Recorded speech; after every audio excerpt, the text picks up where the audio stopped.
যেই ম্যাচে 2-1 গোলে সৌদি আরবের কাছে হারতে হয় আর্জেন্টিনার। তখন পুরো বিশ্ব জুড়ে সব রঙ্গকারীদের মুখে একই বাণী,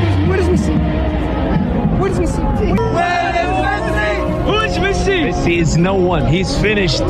He's finished. Messi, kick him out. World Cup. Kick him out. এই রঙ্গকারীরা আগে হয়তো বা জানতো না যে মেসি এক রাজ্য জয় করা রাজা, যেই রাজার প্রাপ্তিথলিতে 2022 বিশ্বকাপের আগ পর্যন্ত ছিল সবই, শুধু বাকি ছিল এক বিশ্বকাপ। যেই বিশ্বকাপ কাতারের মরুর বুকে যেন হাতছানি দিয়ে ডাকতেছিল তাকে, আর যেই বিশ্বকাপ মহান আল্লাহ তাআলা তাকে দেওয়ার জন্য লিখেছিল দুর্ধর্ষ এক গল্প। তো এই ভিডিওটায় আমরা এই মেসি নামক এক খুদে রাজার রাজ্য জয় করার গল্পটা একটু নতুনভাবে জানার চেষ্টা করব। Es especial, como decís, seguramente mi última oportunidad de conseguir ese gran sueño que tengo, que todo que... He absolutely is. I mean, one of the greatest players to have ever played the game. He comes into the tournament. এই হলো আর্জেন্টিনার Rosario শহর।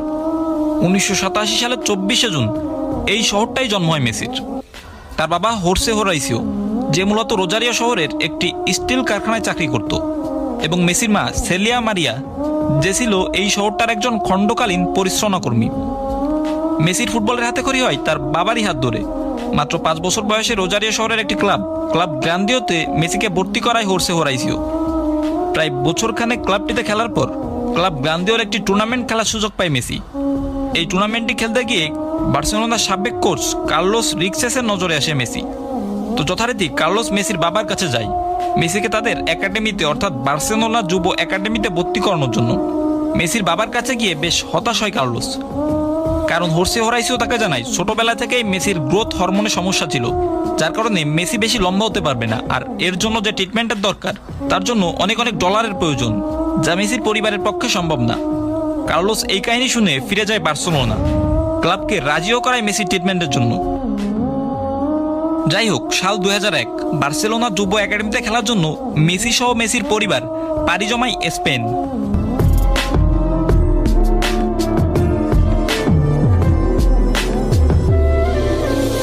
প্রায় 2 বছরের মতো সময় ধরে Barcelona যুব একাডেমিতে খেলতে থাকেন মেসি।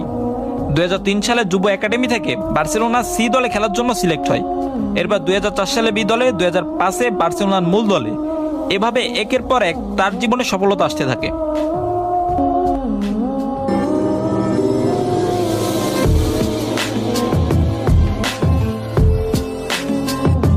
আর্জেন্টিনার হয়ে জীবনের প্রথম মাঠে নামে মেসি 2005 সালে। এর পরের বছর অর্থাৎ 2006 সালে আর্জেন্টিনার হয়ে মেসি প্রথম বিশ্বকাপ খেলার সুযোগ পায়। জীবনের প্রথম বিশ্বকাপে মেসি গোল করে সর্বমোট 13টি। সেই বিশ্বকাপে দলটি কোয়ার্টার ফাইনালে জার্মানির কাছে হেরে বিশ্বকাপে ব্যর্থ হয়। এরপর আসে 2010 বিশ্বকাপ, এবং যেই বিশ্বকাপের রেজাল্টও আগের বিশ্বকাপের মতো। ক্রমান্বয়ে আসে 2014 বিশ্বকাপ, 18 বিশ্বকাপ এবং সর্বশেষ 2022 বিশ্বকাপ।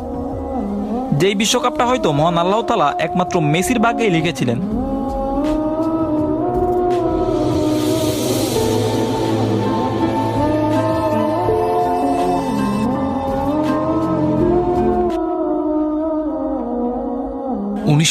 এর বিশ্বকাপে মেক্সিকোর স্টেডিয়ামে শেষবারের মতো বিশ্বকাপ উঁচিয়ে ধরে যে স্মৃতিকাতর দৃশ্যের জন্ম দিয়েছিলেন দিয়েগো আর্মান্ডো ম্যারাডোনা, তা আর্জেন্টিনা সমর্থকদের জন্য 36 বছরের একমাত্র সুখস্মৃতি। এই দীর্ঘ সময় পৃথিবীর বুকে বহু ঘটনা ঘটলেও কেন যেন ঘটেনি ল্যাটিন আমেরিকার ফুটবল পাগল এই দেশটির জন্য আরেকটা ফুটবল নিয়ে মেতে ওঠার উৎসব। তবে মেসি নামক এই খুদে রাজার ভাগ্যে বোধহয় এইটাই লেখা ছিল। আর্জেন্টিনার কিংবদন্তি ম্যারাডোনার পরে এই মানুষটি হাতে তুলে নিয়েছিল বিশ্বকাপ নামের সেই অর্জন, যে অর্জনের পূর্ববর্তী সময়ে তাকে কম সহ্য করতে হয়নি সমালোচনা। নিজের দেশের বহু লোকই তার নাম দিয়েছিল অলস, অকর্মণ্য, বৃদ্ধ, স্বার্থপর। যার 10 নম্বর জার্সি পোড়ানোর ভিডিও দেখে তার ছেলে তাকে জিজ্ঞেস করেছিল, বাবা তোমাকে ওরা এভাবে পোড়াচ্ছে কেন?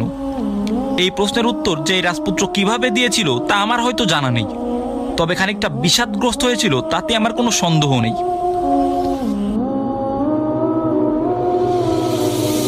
অবশেষে আবার আসে 2022 কাতার বিশ্বকাপ। খেলা শুরুর আগে আবার সেই মেসি মেসি বলে গলা ভাঙা চিৎকার, প্রজেক্টর, পর্দা, বহু আয়োজন, এক মেসিকে ঘিরে, এক আর্জেন্টিনা ঘিরে। বিশ্বকাপে আর্জেন্টিনার প্রথম ম্যাচ, সৌদি আরবের সাথে 2-1 গোলে আর্জেন্টিনার পরাজয়। আবার সেই ব্যর্থতা, আবার সেই রঙ্গকারীদের মুখে একই উক্তি, Where is Messi? Where is he? Messi, kick him out. World Cup. Kick him out. Messi is no one. He's finished. He's finished. আর কতবার, তবে কি মেসি আসলেই ফিনিশড? এরপর বিশ্বকাপে আর্জেন্টিনার দ্বিতীয় ম্যাচ, আর্জেন্টিনা ভার্সেস মেক্সিকো। 2-0 গোলে এবার আর্জেন্টিনার জয়। বড় বড় করে দীর্ঘশ্বাস ফেলা, সমর্থকদেরও কিছুটা আশার আলো। এরপর এক এক করে পোল্যান্ড, অস্ট্রেলিয়া, নেদারল্যান্ড, ক্রোয়েশিয়া এবং ফাইনালে ফ্রান্স, যাদেরকে হারিয়ে অবশেষে টানা 36 বছর পর মেসিদের হাতে আসে সেই কাঙ্ক্ষিত বিশ্বকাপ।